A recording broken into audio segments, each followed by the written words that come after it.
This episode of The Travelling Epicurean was made possible by these sponsors.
Hi guys, Michelle here. Welcome back to the Traveling Epicurean. Today we're cooking with my friend Christine.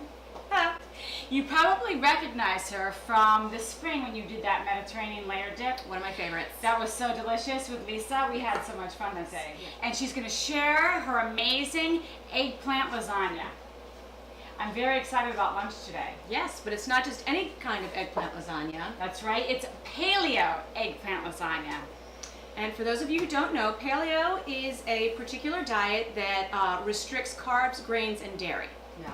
So it's a very healthy diet to follow. Very fresh and healthy. I love it. All right, well, why don't we show everybody what we're going to need to get this going? Yes. So obviously we're going to start with eggplant, and depending on how much you make will depend on how much you buy. Okay. But I typically recommend getting 2 eggplant. Then we're going to do kind of a take on a bolognese sauce. So it's ground pork, 1 package, ground lamb, 1 package, and ground veal, 1 package. Ooh, that's a nice combination. Now, if you don't like any of these or want to switch it up and do different, you could do ground beef, you could do ground turkey. There's a lot of ways for you to customize it based on your health needs and your taste needs. Sure. We're also going to have some eggs because we're going to be dredging them in eggs, and then we're going to be battering them in almond flour. Which is basically the paleo alternative to regular flour. Okay. And it's basically ground almonds. Sounds great. And then, of course, salt and pepper to taste. Okay, well, I'm your sous chef today, so you got to put me to work. You got it. Let's get started. So I love how you're salt and peppering them right out of the package. That's such a great idea. Absolutely. First of all, it cuts down on the mess, which I'm a big fan of. Yeah. And, all meat needs to be salt and peppered. It just needs the flavoring. For sure. You don't want to overdo it, but you want to put it enough that it brings that richness to your dish. Yeah, that's wonderful. Okay, so I'm going to go ahead and start browning. I have a couple of teaspoons of grapeseed oil in here, which is also paleo friendly. Okay. It's one of the oils that is not genetically modified or engineered in every way. It's just pure grapeseed oil. It is a healthier alternative to your canola oils and your vegetable oils, which I don't even know what's in them. So I'm starting by browning the ground pork. I like to do the meat separately because I want it to keep its own flavor until we mix it into the pot. I also don't want to put too much meat in the saucepan at one time. Gotcha. It's harder to cook. It's easier to do the 1 pound at a time. It's easier to brown that way, too. And I also am going to drain the fat after this as well. So I'm going to call this good enough. If it's not completely browned enough, that's okay because it's going to continue to cook in the sauce and it's also going to continue to cook in the oven. You just want to get it most of the way there so a lot of the fat comes out and doesn't add that extra oil to your food. Absolutely. All right, so I'm going to go ahead and drain this now. And that sauce looks amazing. That's my mama's recipe. I can't tell you what that is.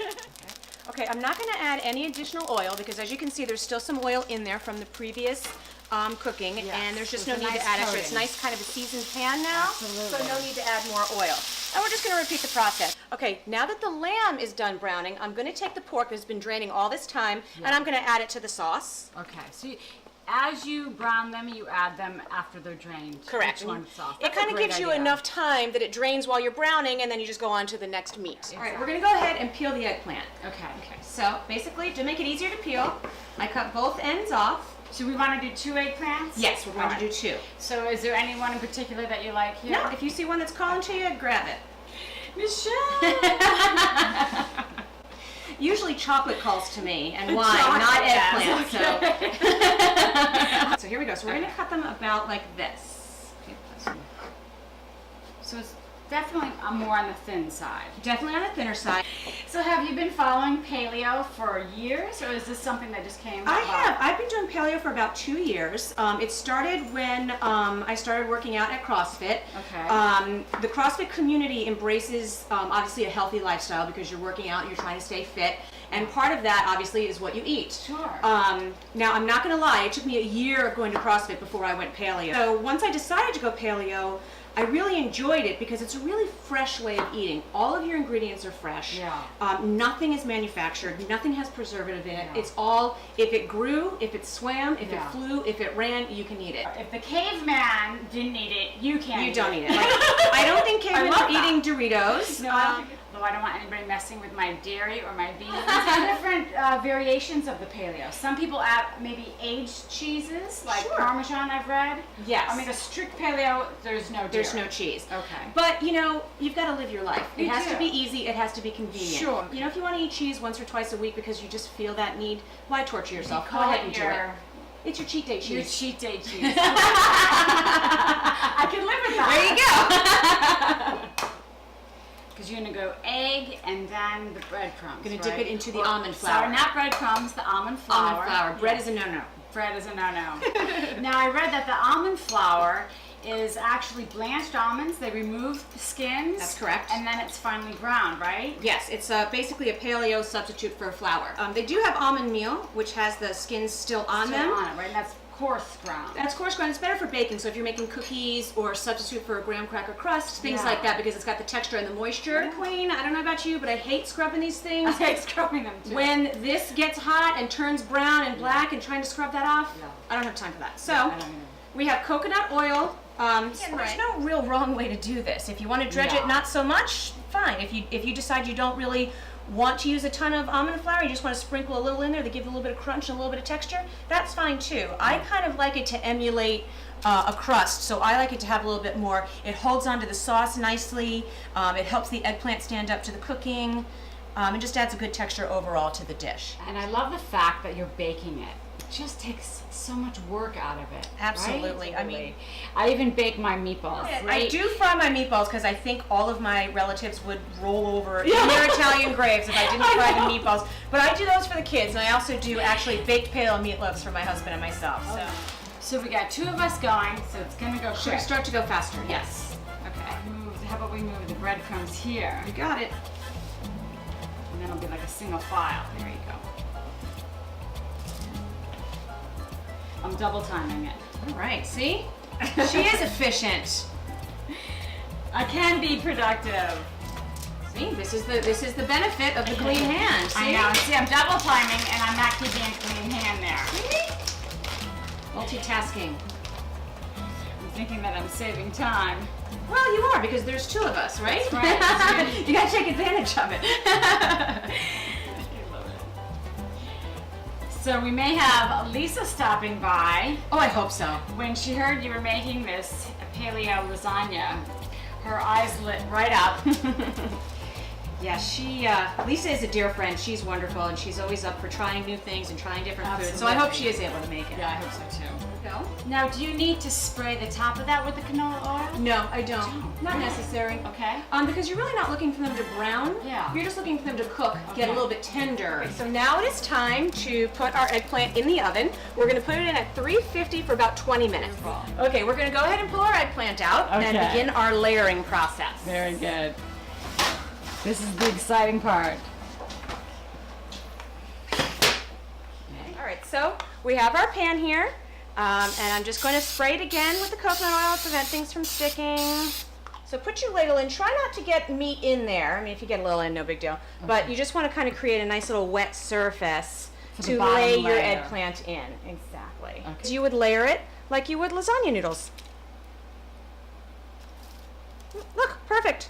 And then again, if it's the wrong size, what I just cut really like about this, the roundness, is Yeah. you can just kind of fit them in, do whatever you want. So now we're ready to get some of the meat in there with the meat sauce. So I start with just a little spoonful.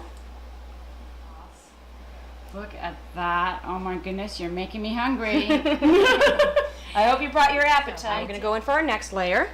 And what I'm going to do is, because I kind of cut up a bunch of pieces and put them on this side, the next go around I'm going to make this my more solid side and put my cut up pieces on that side. Okay, gotcha. So I don't know why this makes me feel better. alternate. You know, the bottom line is, what's great about this sauce is it all just gets soaked up into the eggplant, and it all just kind of turns into this big old lasagna, and it all gloms together, and it's gooey and ooey and warm and delicious. So you said the sauce is your mom's recipe? Yes, and her family's before her. I'm almost 100% Italian, and my grandma and grandpa come from Sardinia and Calabria. Oh, lovely. So sauce is in our blood. Absolutely. And this is our old family recipe. Okay.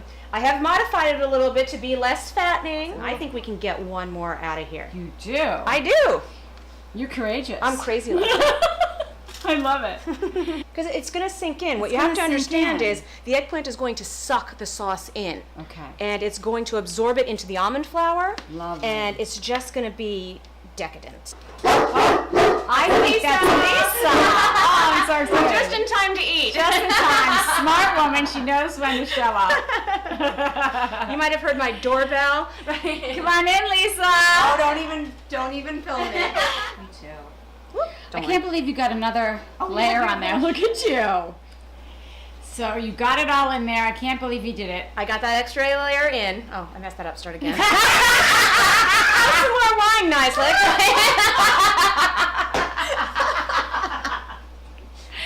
Okay.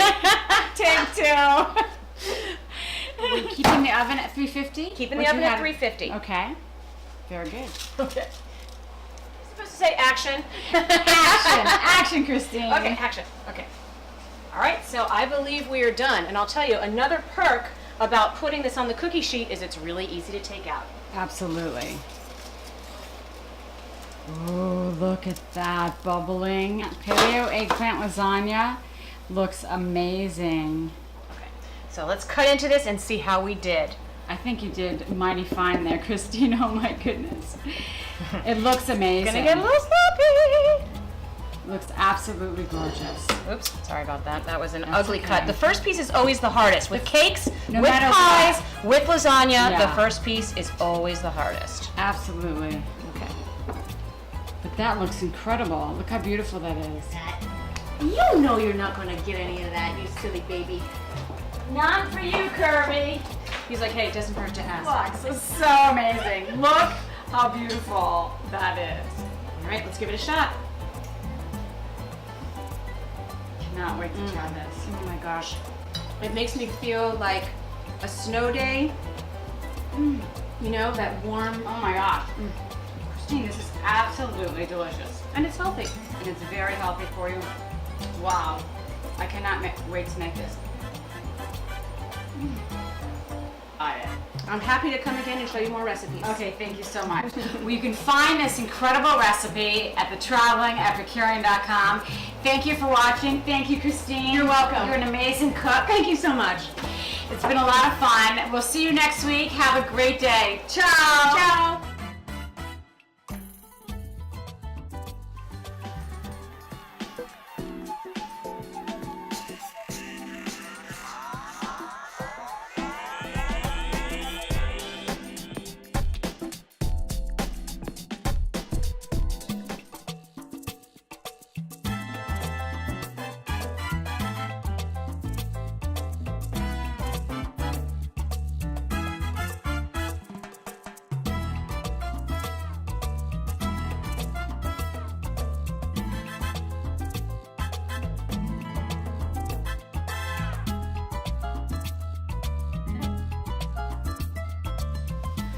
Hi guys, Michelle here with the Traveling Epicurean. I'm back with my Poolside Summer Affair series, and I've been getting some requests, and I'm kind of excited about this because I've been asked to feature my best guacamole ever recipe, so that's what's on the menu today. It's like night and day from the store brand that we buy when we're in a pinch. That being said, come on over here and I'll show you what we're going to need to get this best guac ever going. So this is what we're going to need to make my best guac ever recipe. I have 3 small avocados. I have 1/4 cup of finely diced onion. This is a Vidalia onion that I'm going to chop up.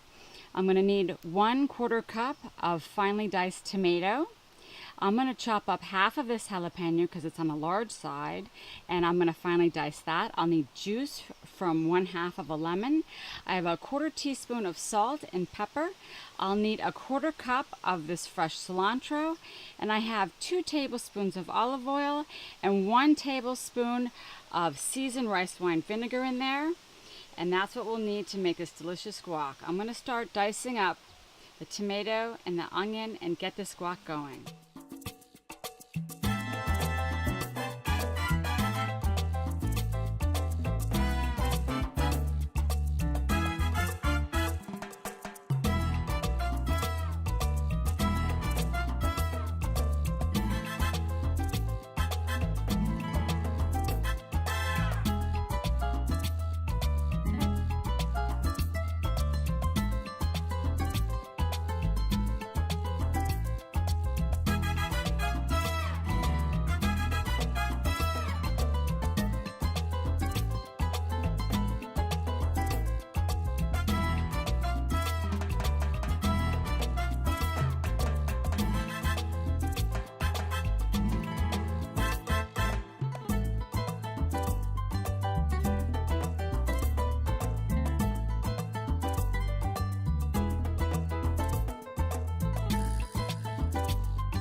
Well, there it is, the best guacamole recipe ever. You're gonna love this one. You can find the recipe at thetravelingepicurean.com. Have a really great day, and we'll see you next week. Ciao.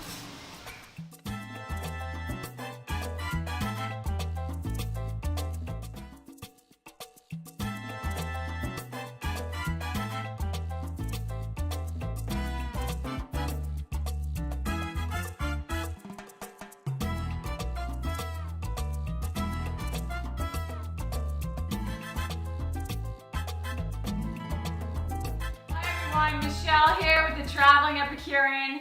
Today is going to be so much fun because I'm here with my very good friend Janie, and we're going to use my spiralizer to make one of Janie's very favorite green spaghetti dishes. It's a zucchini spaghetti, right Jane? Yes, it's zucchini spaghetti, gluten-free. Gluten-free. She is our health nut, right? Yes, I am your health nut. No question about it.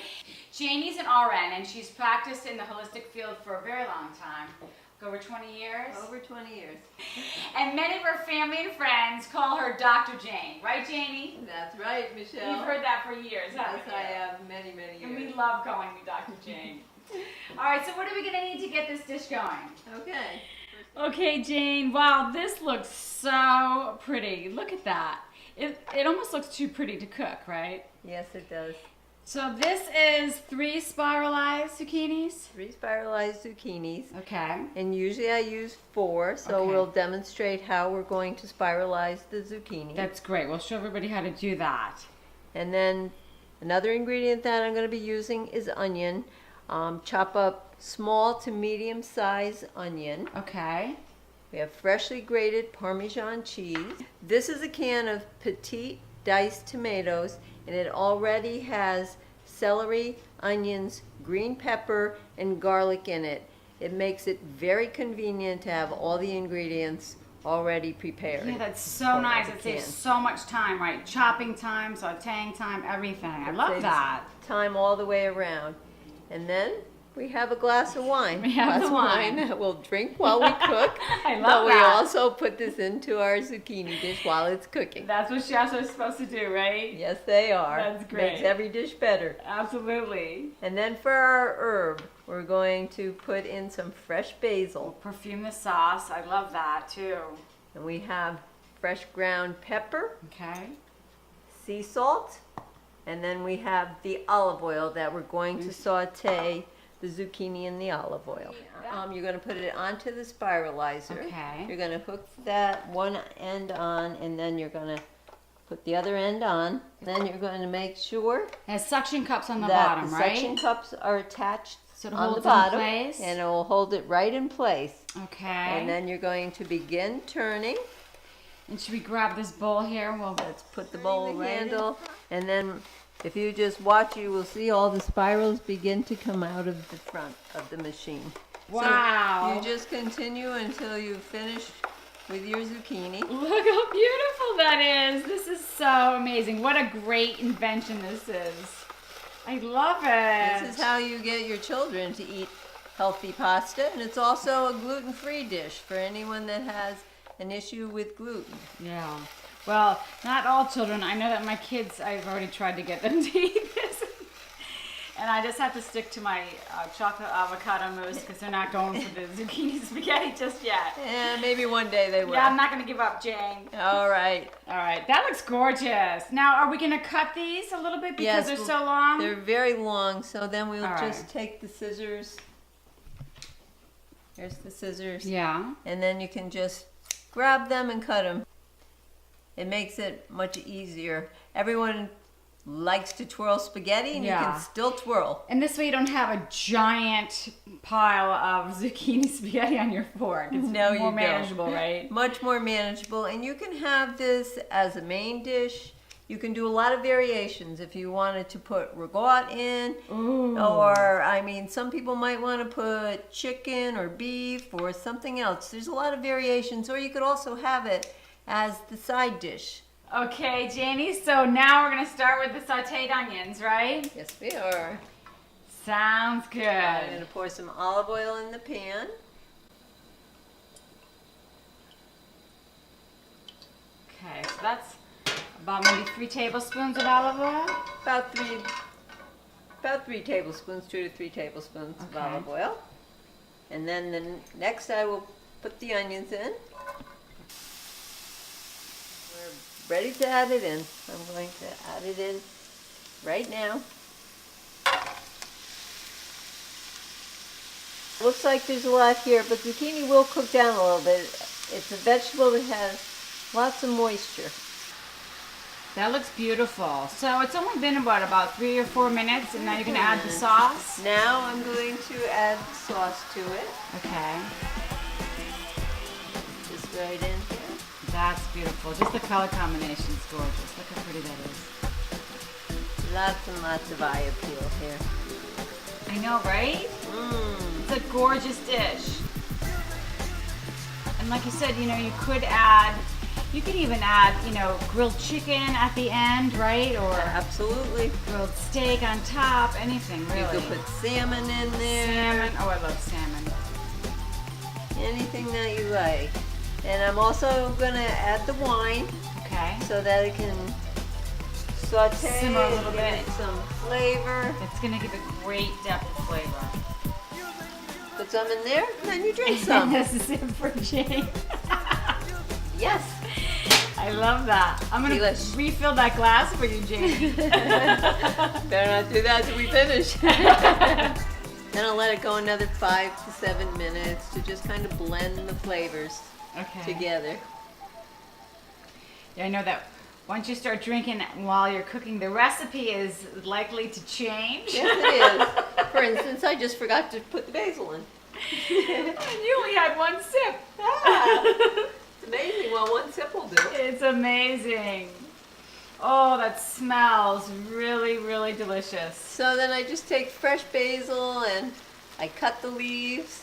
It gives it a delicious flavor. And again, it's summertime and you have all that fresh basil at your disposal. It's so floral. It smells really, really good. I love the smell of basil and tomatoes and red wine. You can't beat that really, right? No, it's delicious, delicious. Good healthy properties. And you're getting a lot of lycopene with the tomatoes. Lots of nutrients in this Here comes your dish. expertise, Jane, with Fancy medical terms of the how medical- healthy all this is for you. Yeah, I love it. Fantastic. I can't wait to eat this. So now I'm going to turn the heat down so that So it will simmers. simmer. Okay. That's coming out really nice, Jane. So, you know, that even looks like spaghetti in there. Is that so pretty? And what, it's been going about 5 minutes? About 5 minutes. I think 5 minutes is probably perfect. That looks really great. So we're going to put this in the bowl here. Now we'll put it into the pasta dish. Fantastic. Really pretty. It smells so wonderful. The basil and the red wine. We have a very the elegant tomatoes. looking dish here. It is elegant looking. Gluten-free, low carb. We'll sprinkle some cheese on there. Yep, and packed with nutrients. That's right. Dish me up some of that green spaghetti there, Jane. Oh Here we my. are, Michelle. Oh, that green spaghetti. looks absolutely gorgeous. Oh, it smells really delicious. All the flavors just blend together. They simmer together. And give it Really, delightful really nice. flavor. I'm gonna need some more Parmesan now. I'm a big Parmesan queen. Here you go. You know me and cheese. Yeah. And I'm a pepper Nothing's person. changed. Oh yeah, pepper would be good on there also. Wow, look at this. Oh my goodness, Jane, this is so delicious. Really, really good. I love how you cut it so you don't have a big twirl on the end of your fork. Could you imagine how big that would be? It would be all over my clothes. Bon appetito. Bon appetito. Wow. So good. Really nice. I like how there's still crunch to the zucchini spaghetti as well. Yes. And that 5 minutes sauteing and then the 5 minutes with the sauce, that wasn't too much. No. There's It still keeps it nice and crunchy still. plenty of body there. Wow, this is so good. Thank you for watching. You can find this wonderful recipe at thetravelingepicurean.com. Thank you, Janie. Thank you. This has been Michelle. so much fun. It's always fun being with you. Ciao. Ciao. Okay, we have to do Gotta figure out first how we open up this can. that. Okay, Jane. It's gonna take, Well, it cuts around the side, right? right, but isn't this like the point, when the points go like in the can? So, We can't open the can to do the show. We're in but trouble. We're gonna figure it out. you get it. How do we open the can? Nope, I take back. Oh, Yeah, we have a real one. a real can opener. Oh, hallelujah. Oh, that's just too funny, Jane. Oh, look how Yes, easy oh, that so we is. can Oh, open a my can. goodness. All right, we passed All the right. first test. Now we can start the show. Yeehaw!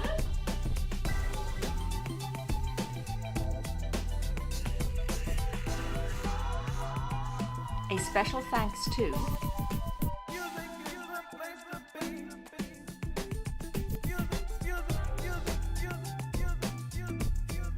Thank you for watching The Traveling Epicurean.